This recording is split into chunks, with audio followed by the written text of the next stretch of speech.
Good morning everyone. So today we will read few terms. So first term here is atom. तो आपको already पता है कि atom क्या होता है. We have already done in Dalton atomic theory. So what is this? It is the smallest particle of an element which takes part in a chemical reaction. ठीक है, वो सबसे छोटे से छोटा पार्टिकल जो किस में पार्टिसिपेट करता है, केमिकल रिएक्शन में. ठीक है, एटम की अपनी खुद की आइडेंटिटी होती है. ठीक है, थ्रू आउट द केमिकल और फिजिकल चेंज. ठीक है, एटम कभी भी अपनी आइडेंटिटी को लूज़ नहीं करता है, चाहे वो एटम मेरे पास हो चाहे वो आपके पास हो. ठीक है, second term you will read here molecule. तो मॉलिक्यूल क्या होता है? It is the smallest particle of compound. मैंने क्या बोला था, एटम किसका स्मॉलेस्ट पार्टिकल है? एलिमेंट का. इसी तरह से मॉलिक्यूल किसका स्मॉलेस्ट पार्टिकल है? कंपाउंड का. Which is able to exist independently. ठीक है, ये एग्जिस्ट कर सकता है विदाउट किसी एनी अदर एटम के. ठीक है, जैसे मैंने आपको बोला कि सपोज़ मैं एग्जांपल यहाँ ले लेती हूँ ऑक्सीजन. ठीक है, ये मैंने लिया हुआ है ऑक्सीजन. अगर मैं ओ की बात कर रही हूँ तो ये एक एटम है. ठीक है, ये इंडिपेंडेंटली एग्जिस्ट नहीं कर पाएगा, ये इमीडिएटली रिएक्ट कर जाता है दूसरे ऑक्सीजन के साथ और अपने आप को किस में कन्वर्ट कर देता है? O2 में. ठीक है, क्यों भी ये क्यों नहीं एग्जिस्ट कर पा रहा? क्योंकि it is highly reactive. But जब O प्लस O आपस में मिलकर O2 बना देते हैं तो अब ये क्या हो चुके हैं? स्टेबल. ठीक है, तो अब ये किस में कन्वर्ट हो चुका है? मॉलिक्यूल में. तो O2 यहाँ पर एक तरह से क्या है? Molecule. So it can exist independently. Clear, इसका मीनिंग होता है ये. उसके बाद यहाँ पे नेक्स्ट एग्जांपल देखो, लिखा है O3. O3 किसे बोलते हैं? ओजोन को. तो O2 फर्दर ऑक्सीजन से कंबाइन कर किस में कन्वर्ट हो सकता है? O3 में. तो O3 भी कंपाउंड क्या होता है? Sorry, it is molecule that is stable. ठीक है, तो आप क्या बोलोगे? जो एटम होता है that is less stable as compare to molecule. So you will do here few examples of molecules. आप यहाँ देखो, यहाँ मैंने यहाँ डिफरेंस की फॉर्म में दिखा दिया है. फर्स्ट लाइन लिखी हुई है मॉलिक्यूल्स ऑफ एलिमेंट्स. यहाँ लिखा है मॉलिक्यूल्स ऑफ कंपाउंड. ठीक है, मॉलिक्यूल्स क्या करते हैं? ये एलिमेंट्स के भी होते हैं और किसके होते हैं? कंपाउंड्स के भी. ठीक है, बट यहाँ देखो, यहाँ पे H और H, यहाँ पे H2 प्रेजेंट है. ये अकेला नहीं है, ये दो हाइड्रोजन यहाँ पर प्रेजेंट है. दो एटम आपस में कंबाइन करके क्या बना रहा है? एक मॉलिक्यूल. किसका? H2 का. यानी कंबाइंड फॉर्म में होता है ऑलवेज मॉलिक्यूल. ठीक है, तो चाहे वो मॉलिक्यूल कंबाइंड फॉर्म में एलिमेंट का हो, ठीक है, चाहे वो किस तरह से एग्जिस्ट करे? कंपाउंड की तरह. तो यहाँ आप देखोगे नेक्स्ट एग्जाम्पल, यहाँ जो इसमें दिया हुआ है example that is of compound. अब आपको ये लग रहा होगा कि यहाँ इसमें और इसमें डिफरेंस क्या है. ठीक है, यहाँ आप जब एग्जाम्पल करोगे मॉलिक्यूल्स ऑफ एलिमेंट्स का तो यहाँ सारे के सारे मॉलिक्यूल्स में एटम सेम टाइप के हैं. भी हाइड्रोजन की बात कर रहे हैं, H2 की बात कर रहे हैं, तो H2 किसका बना हुआ है? ओनली H का. क्या H के अलावा कोई और एलिमेंट है? नहीं.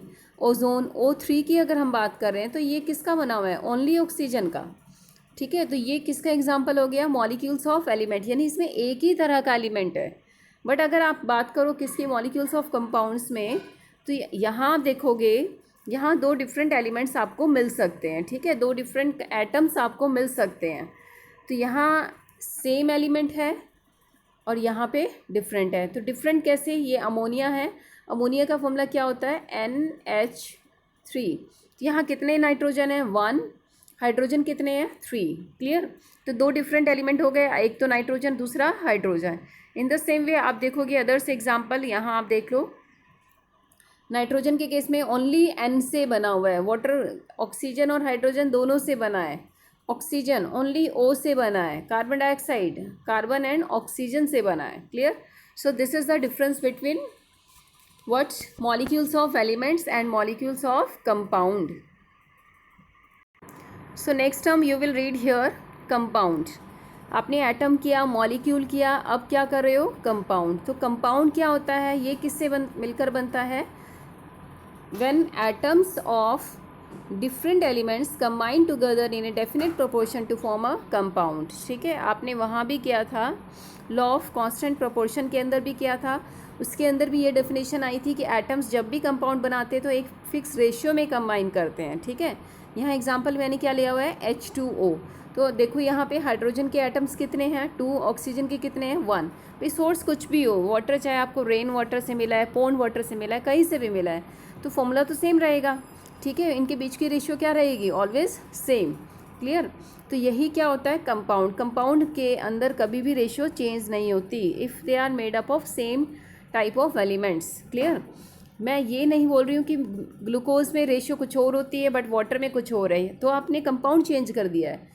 तो यहाँ बात हो रही है किसकी, अगर कंपाउंड सेम एलिमेंट का बनाओ, ठीक है, तो उनके बीच के रेशियो को हम चेंज नहीं करेंगे।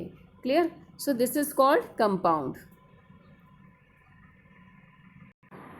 So next term you will read here polyatomic ions. क्या होते हैं पॉलीएटॉमिक आयंस, यहाँ मीनिंग लिखा है, देखो इसका मीनिंग क्या होता है। पॉली मीन्स होता है मैनी, एटॉमिक आयंस, आयंस का मीनिंग होता है चार्ज। इसे हम आगे भी करेंगे, ठीक है। तो आयंस का मीनिंग क्या है, ऐसे एटम्स जिनके ऊपर क्या हो चार्ज, तो उन्हें आप क्या बोल दोगे, आयंस। तो पॉलीएटॉमिक आयंस यानी जो एक या एक से ज़्यादा आयन से मिलकर बना हो, उसे आप क्या बोलोगे, पॉलीएटॉमिक आयंस। ठीक है।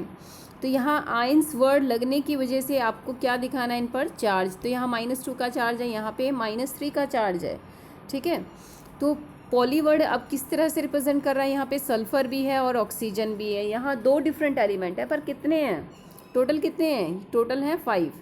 कैसे, यहाँ सल्फ़र के कितने हैं 1, ऑक्सीजन कितने हैं 4, तो टोटल कितने हो गए 5। क्लियर। ऊपर जो लिखा है इट इज़ द चार्ज, आपने इसे टोटल में काउंट नहीं करना है। इसी तरह से आप PO4 में आप देख लो, ठीक है, यहाँ टोटल कितने हो गए, यहाँ भी 5 है। क्लियर। तो आप एग्जाम्पल कोई भी ले सकते हो। तो पॉलीएटॉमिक आयंस क्या होते हैं, they are group of atom that bear a charge. ठीक है, वो एटम्स का ग्रुप जिनके ऊपर क्या हो charge, this is called polyatomic ions. So read up to this, thank you.